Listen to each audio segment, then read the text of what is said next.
Today is Valentine's Day, one of the most popular and most celebrated holidays across the globe. And as you all know, Valentine's Day is all about love. Unless you're single, of course, then it's all about excruciating loneliness. But what is love?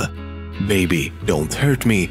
Don't hurt me no more. Well, biologically speaking, love is a powerful neurological condition much like hunger or thirst, only more permanent. When you're truly in love, the brain can release a whole set of chemicals: pheromones, dopamine, norepinephrine, serotonin, oxytocin, and vasopressin. What's interesting about this though is that love is more or less like a drug. Actually, when you're going through a breakup, it's exactly like a drug. Researchers have found that for heartbroken men and women, looking at photographs of their former loved ones activated regions in the brain associated with physical pain and intense cocaine addiction. In fact, the withdrawal symptoms can be so bad that your body releases chemicals that significantly weakens your heart, to the point where you could have a heart attack. You could actually die just by losing someone you love. It's something called broken heart syndrome. In other words, don't do love,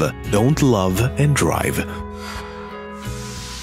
Why do we use this shape to illustrate the heart and love? Actually, why do we use the heart as a representation of love at all?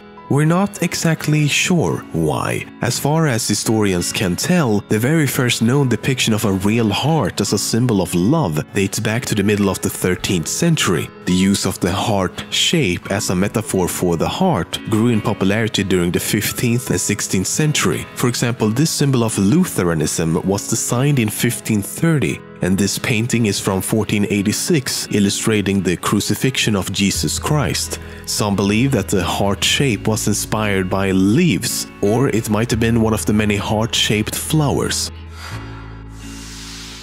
If you're in a relationship right now, try looking each other in the eye for 3 whole minutes. Also make sure you have some type of heart rate monitor to observe both of your heart rates. Now, something strange should happen. If you're truly in love, your heart rates will begin to synchronize, as in your hearts will start beating in almost exactly the same way. How or why this is happening, we simply don't know. The longest married couple in the world married in 1925 and are still married to this day. As of 2015, they have been married for 90 years. If you've ever been in love, you might have felt that it's almost difficult to concentrate on other things. Your mind is so filled with thought of this new love interest, you can't stop thinking about them. It's almost obsessive. Well, this isn't so strange, as your brain will have very similar activity to a person with obsessive-compulsive disorder. It has actually been proven that in the early stages of a new romantic relationship, people have reduced cognitive control. In other words, you're so consumed by thoughts and feelings of this new person that you become stupid.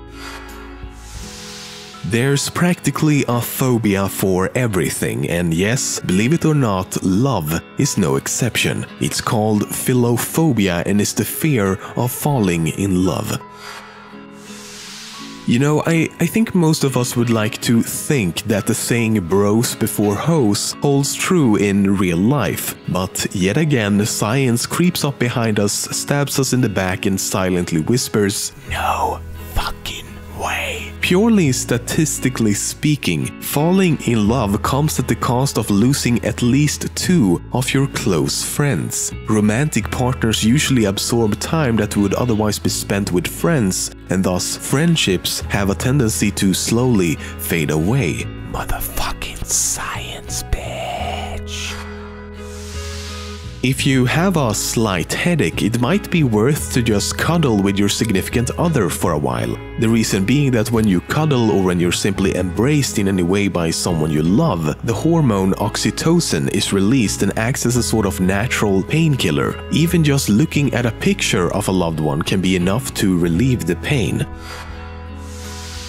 Love is complicated. You can love your family just as much as you can love a good meal, a pet, a friend, a hobby, and of course, a significant other, like on Valentine's Day. This diversity of uses and meanings combined with the complexity of the feelings involved makes love unusually difficult to consistently define compared to other emotional states. Ancient Greeks identified love in a much more organized fashion. They actually used different words to describe different forms of love. For example, love for your family, love between friends, romantic love, and divine or unconditional love.